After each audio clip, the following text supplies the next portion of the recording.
కర్నూలు జిల్లా print electronic మీడియాలో పనిచేస్తున్న జర్నలిస్టులకు అండగా ఉంటూ వారి సమస్యల పరిష్కారానికి చర్యలు తీసుకుంటారని కర్నూలు జిల్లా కలెక్టర్ రంజిత్ బాషా తెలిపారు।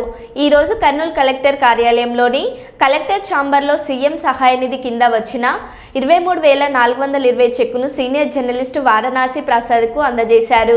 ఈ సందర్భంగా సీనియర్ జర్నలిస్ట్ మిసాల రామస్వామి మాట్లాడుతూ ఈ మధ్య కాలంలో అనారోగ్యం కారణంగా ఓవైపు జర్నలిస్టులు మృతి చెందుతున్నారని మరోవైపు ఆపరేషన్లు చేయించుకొని బయటపడుతున్నారని రాష్ట్ర ప్రభుత్వం జర్నలిస్టుల హెల్త్ కార్డు అన్ని ప్రైవేట్ హాస్పిటల్లో వర్తింప అయ్యేలా చూడాలని కోరారు।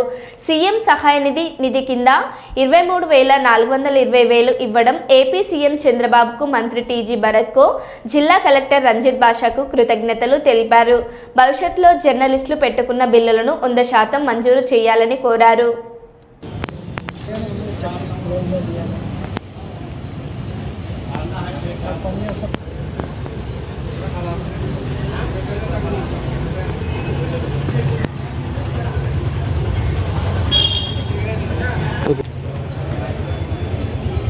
కొన్ని అనారోగ్య కారణాల వల్ల హాస్పిటల్లో జాయిన్ అవ్వాల్సి వచ్చింది।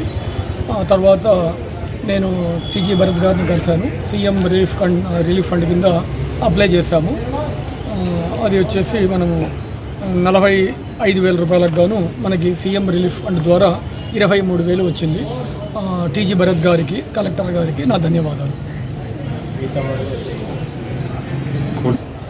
మన ప్రింట్ ఎలక్ట్రానిక్ మీడియాలో పనిచేస్తున్న జర్నలిస్టులు ఈ మధ్యకాలం అనారోగ్యానికి గురై కొంతమంది చనిపోవడం కూడా జరిగింది। అయితే డిసెంబర్ వరకు హెల్త్ కార్డు పనిచేయనందువల్ల మన వరప్రసాద్ గారు తన సొంత ఖర్చులతో ఆరోగ్యం చూపించుకున్నారు।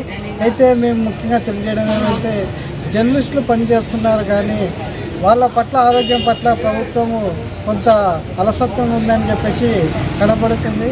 అయితే హెల్త్ కార్డ్ అయితే ఖచ్చితంగా అన్ని ప్రైవేట్ హాస్పిటల్లకు వర్తింపేలాగా చర్యలు తీసుకోవాల్సిన బాధ్యత ఉంది। అయితే జర్నలిస్టులు ఏదైతే అనారోగ్యం గురయ్యి ప్రైవేట్ హాస్పిటల్లో చూపించుకుంటే వాళ్ళకి అయ్యే ఖర్చులు మొత్తం అంతా ఇచ్చే విధంగా ప్రభుత్వం చర్యలు తీసుకోవాలని చెప్పేసి తెలియజేస్తున్నాము। అయితే ఈ మధ్యకాలంలో వారణాసి ప్రసాద్ గారు ఆయనకు హెల్త్ బాగాలేనందువల్ల 44,000 ఖర్చు రావడంతో అది సీఎం రిలీఫ్ ఫండ్ కింద మనం అర్జీ పెట్టుకుంటే కేవలం 23,000 రావడం అనేది మేము కొంత బాధపడుతున్నాం।